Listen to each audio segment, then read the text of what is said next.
so that there's no room for me to be mad. The wrath that was to come in the New Testament, and this is a trip up for a lot of grace people, because our eschatology is still framed around God's anger simmering somewhere on the back burner, and that's hurting grace. Because we're going, God's not mad, but He's getting mad. And people go, well, that's stupid. If God's not mad, but He's getting mad, then when do I know that He's like a tea kettle? He's not just going to explode any second.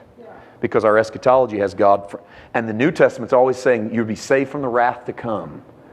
Flee from the wrath to come. And we're reading that going, well, that means the wrath is to come. But I've told you this 100 times. I'm going to keep telling you 1,000 times. The New Testament writers were prophesying of a moment that was Jesus told them was going to happen in their lifetime. That they were going to lose access to the Mosaic economy. Get out now, He said, because not one stone is going to be left unturned. You're not going to have a temple, you're not going to have a priest, and you're not going to have lambs. So I'm going to make you the temple, I'm going to be your priest, and I'm going to be your lamb. And for those of you that keep running back to the old, you're never going to find a suitable sacrifice for sin. That thing is past. And the wrath to come was the destined, prophesied fall of the Mosaic economy. So when you read those New Testament verses and you go, oh, it says there's a wrath to come. Don't panic. That's not written to you. That was to those who kept clinging to an old economy. That wasn't even to Christians in that day. They were told to flee from the wrath to come. They were told they're not appointed to wrath. They were told they would be spared wrath. But that those who went back to a dead system would only reap death. Thank God that's in your past, not in your future. Now what do you have to worry about? Good answer. Nothing.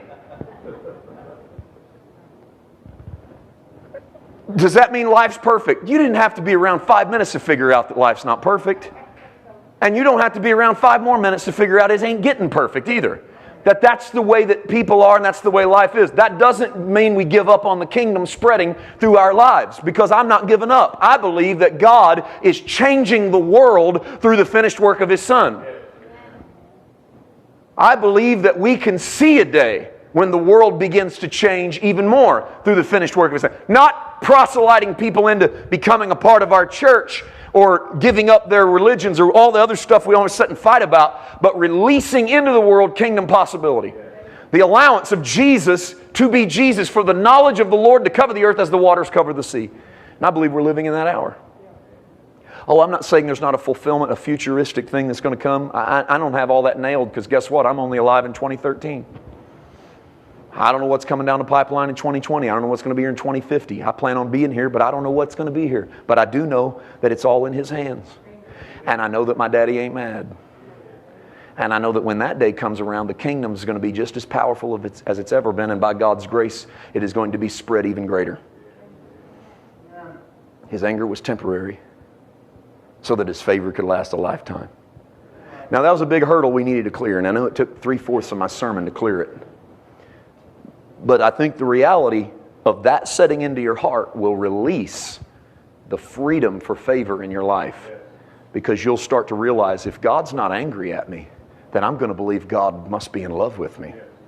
And I'm going to believe that God, if He's in love with me, must want to shower me with some good things.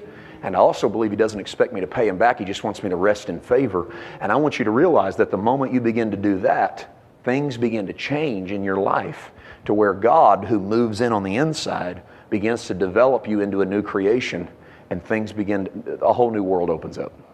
Welcome to Eden, God's paradise. You look around and go, this is Eden? No. Him inside of you is Eden. Did you get that? See, we've externalized this thing for so long in the church. Well, I can't wait until the streets are all gold and there's no crime in the streets, and I just go walk up and talk to Jesus. And we've externalized what was supposed to be internal. Do you realize if Jesus lived in a temple in Jerusalem, you would still have to go to Jerusalem to see Him? Have you ever thought about that? For people that are wanting Jesus to set up a theocratic style government on the earth, you'd still have to go try. Did you know there are certain segments of the church that you are encouraged to save money, because when He comes back, He's going to sit on a throne in Jerusalem and you need your ticket? I was told that this week. You need to put back money because you need a ticket and your passport to Jerusalem so that when Jesus shows up and sits in Jerusalem, you can go be a part of His kingdom.